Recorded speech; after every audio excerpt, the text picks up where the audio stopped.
बांधने के बाद कहा दुष्ट, अब तो तुझे कोई बचाने के लिए नहीं आएगा, अब तू पक्का मारा जाएगा। बेटा प्रहलाद कहने, पिताजी आप तो पागल हो, अरे आपको नहीं पता मेरा पिता यही आस पास में घूम रहा होगा। हिरण्यकश्यप कहने लगा, क्यों पागल बना रहा है, बता तेरा राम कहाँ है। प्रहलाद ने कहा, मेरा राम आपके अंदर है, मेरे अंदर है, इस खंबे में है, इस तलवार में है, मेरा राम हर जगह व्यापक है। उसी समय हमारे प्रभु ने चींटी का रूप धारण किया, उस खंबे पर ऊपर जा रहे हैं, नीचे आ रहे हैं, ऊपर जा रहे हैं, नीचे आ रहे हैं। बेटा प्रहलाद की नजर पड़ी उस खंबे पर, देखा जरा सी चींटी इस खंबे पर जल नहीं रही, तो मेरा शरीर तो बहुत बड़ा है, मैं कैसे जल जाऊंगा। आज महाराज उस चींटी को देख कर के बेटे के अंदर इतना भाव बढ़ा कि मैं मरने वाला नहीं हूँ। आज जैसे कहा कि मेरा राम तुम्हारे अंदर है, मेरे अंदर इस तलवार में, खंबे में है। हिरण्यकश्यप ने क्या किया, हिरण्यकश्यप ने खंभ पर किया खड्ग का वार, उसी समय नरसिंह बन प्रकट लीला था। जैसे ही तलवार खंबे में लगी, खंबा फट गया और हमारे प्रभु नरसिंह भगवान का रूप धारण करके प्रकट हुए हैं। हिरण्यकश्यप को लिया, अपनी गोदी में रख लिया, और जैसे ही गोदी में रखा और ले जा करके बीच धैर्य पर बैठ गए। हिरण्यकश्यप ने कहा, कौन हो और मुझे मारने के लिए आए हो, मैंने वरदान प्राप्त किए हैं, मुझे कोई नहीं मार सकता। प्रभु बोले, अच्छा बेटा तुम अपने वरदान की लिस्ट खोलो, तुम अपने वरदानों की लिस्ट खोलो, बताओ तुमने कौन कौन से वरदान लिए। हिरण्यकश्यप कहने लगा, पहला वरदान ये है कि ना मैं नीचे मरूं ना मैं ऊपर मरूं। भगवान बोले, अच्छा तो बेटा तुम खुद देख लो, तुम ऊपर हो कि नीचे हो। कहाँ? बोले आपकी गोदी में, अब तुम मरोगे। बोला फिर भी नहीं मर सकता, क्यों? कि मैंने ये भी वरदान मांगा था कि ना मैं बाहर मरूंगा ना मैं अंदर मरूंगा। भगवान बोले, बेटा बताओ तुम अंदर हो कि बाहर हो। देखा तो बीच धैर्य पर बैठे हैं हमारे प्रभु, बीच धैर्य पर बैठे हैं। घर की जो धैर्य होती है ना, वो अंदर होती है ना बाहर होती है, बीच में होती है। अब तू मरेगा। बोला अब भी नहीं मर सकता। बोले क्यों? मैंने ये भी वरदान मांगा था, ना मैं पशु से मरूंगा ना मैं नर से मरूंगा।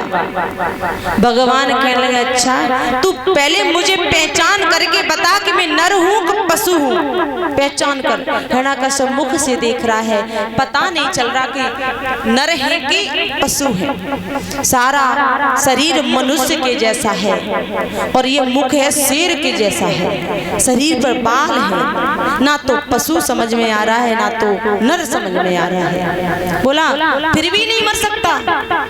हिरण्यकश्यप कहने लगा, फिर भी नहीं मरेगा। प्रभु बोले, अब तू पक्का मरेगा। बोले नहीं मरूंगा। क्यों? क्योंकि मैंने ये भी वरदान मांगा था, ना मैं अस्त्र से मरूंगा ना मैं शस्त्र से मरूंगा। भगवान बोले, अच्छा तुझे बता मेरे हाथ में कुछ है? कुछ नहीं। तलवार है? नहीं है। कुछ और है? नहीं है। मेरे हाथ खाली है। बोले हाँ। बताया गया है जो नाखून होते हैं ना हमारे और आपके, ये अस्त्र और शस्त्र में नहीं आते हैं। ये नाखून अस्त्र शस्त्र किसी में नहीं आते हैं, भगवान के बड़े बड़े नाखून हैं। हिरण्यकश्यप कहने लगा, मैं फिर भी नहीं मरूंगा। भगवान बोला, बड़ा चालाक है, वरदान तो बहुत मांगे। भगवान कहने लगा, और बताते हैं और क्या मांगा? मैंने ये भी मांगा था कि साल में 12 महीने होते हैं, इन 12 महीनों में मेरी मौत हो नहीं सकती। भगवान बोले, अच्छा इसने तो सब कुछ मांग लिया। प्रभु बोले, बेटा तू ही चालाक ना है, चालाक तो हम। भगवान कहने लगे, इसीलिए मैंने प्रत्येक महीने में से एक एक दिन कम करके तेरे लिए स्पेशल लोन का महीना निकालो है। उस समय लोन का महीना चल रहा था, हर तीसरी वर्ष में पड़ता है।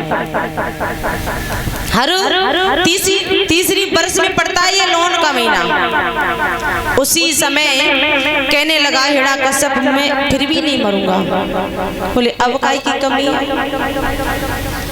भगवान बोले दुष्ट तू अब बचने वाला नहीं है, तेरे सारे वरदान जो हैं सब बराबर हो गए। अब उसी समय प्रभु ने अपने बड़े बड़े नाखून लिए हिरण्यकश्यप के सीने में खंगा दिए, शरीर को फाड़ करके रख दिया।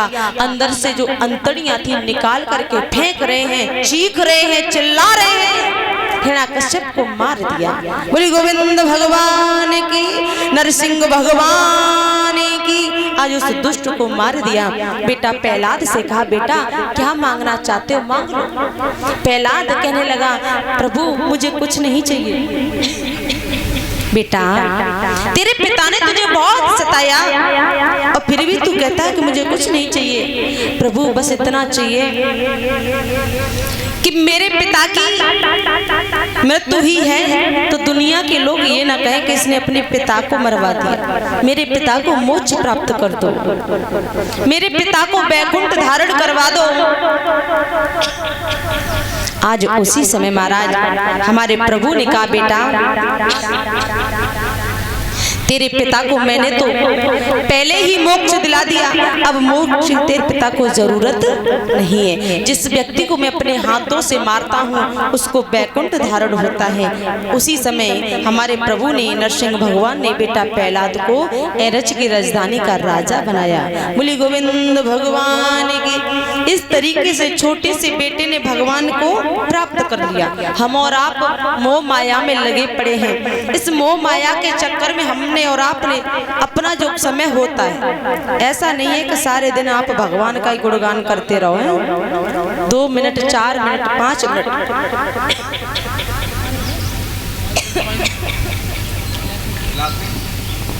अरे ऐसे दे दो थोड़ा सा।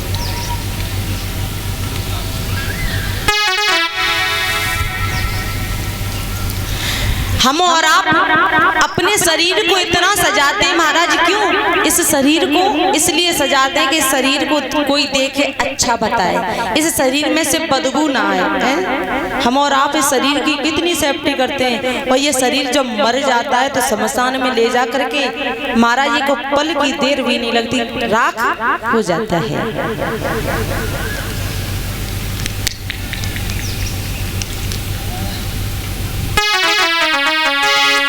कहाँ है?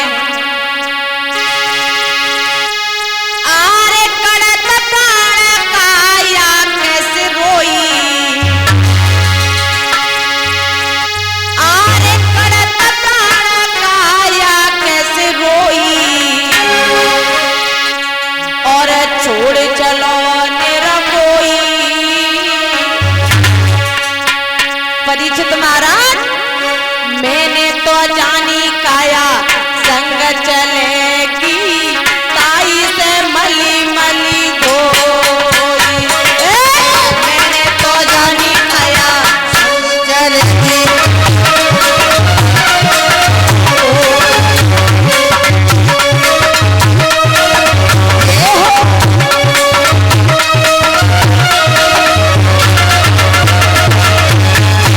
मैंने तो जानी ये काया संग जाएगी, इसलिए से दिन रात सजाने में लगे पड़े रहते हैं।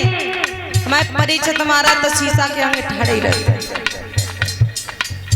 उन्हें कोई बुराई कर रहे हैं नहीं कर। हमने की परीक्षित महाराज आज तुम बड़े अच्छे लग रहे हो, तो कह रहे देखो तुम घाटे में रह जाओगे, काहे तो तुम्हें अपनी मम्मी देनी पड़ेगी।